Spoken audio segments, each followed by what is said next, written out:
Alright guys, so we're going to start learning a little bit about economic systems. There are three basic economic systems we're going to be focusing on: traditional, command, and market.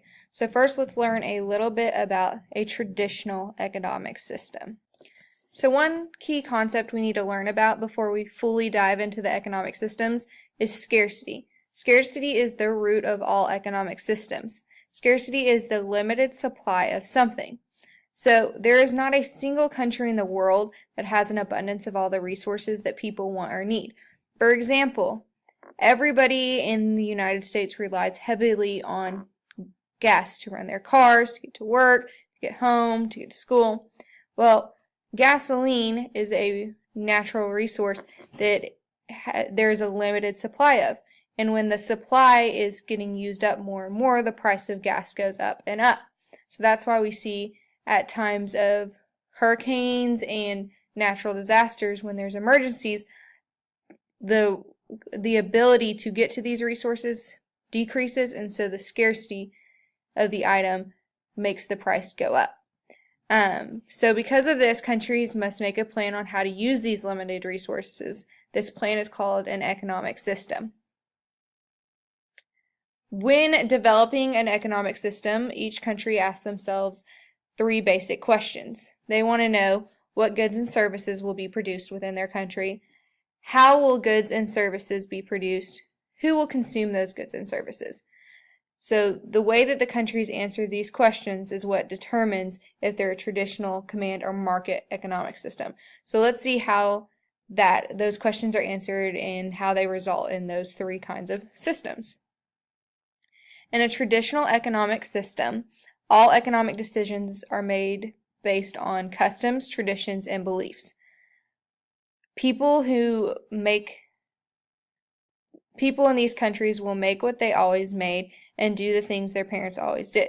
So for instance, in a Latin American country that is a traditional economy, they might have grown sugar cane their whole lives. That's what their grandparents did, that's what their great-grandparents did, that's what their parents do, and that's what they're going to do. So you're really limited to what you can do in a traditional economy. The exchange of goods is done through bartering. So bartering is trading without using money. So for instance, if I needed to get some eggs to make breakfast and I worked for my parents at the sugarcane farm, then I might bring some of the sugarcane to the local chicken farmer, and I would give him some sugarcane and he would give me some chickens or some eggs, and then that's how we exchange goods. So you don't go to the store and buy things, you have to have things to trade and barter with. So some examples are villages in Africa and South America, the Inuit in Canada, so those are the Alaskan and Eskimos in northern Canada and northern Alaska. They run on a trading system like this. And then the Aboriginal people in Australia also do this. So this is the oldest known form of economy. So let's see how a traditional economy fits in with the three questions. What goods and services will be produced? Well, people follow a tradition and make what their ancestors made. How will the goods and services be produced? People produce goods the same way that their ancestors did.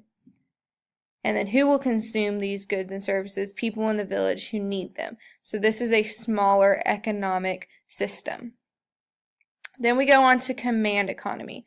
All economic decisions are made by the government. The government owns most of the property. They set the prices for the goods. They determine the wages of the workers, and they make plans. For what will be made. They plan out everything. They have all the decisions. So this system has not been very successful in the past, and more countries are abandoning it. So this system is a very harsh system to live under because there is no pure command countries in the world. Some countries are close: Cuba, former Soviet Union, North Korea, former East Germany. All of these countries have the same type of government. They have communist governments where the leader of the government and the government control everything. So the citizens don't have a say in what they produce, what they make, how they earn their money, how they spend their money. In a command economy, here are how the 3 questions are answered. What goods and services will be produced? Well, the government decides that. How the goods and services will be produced, the government also makes that decision. And then who will consume the goods and services? Well, you guessed it. The government decides who will get to consume them. So you don't really have a say in a command economy. Then we have a market economy. This is the freest of the economies.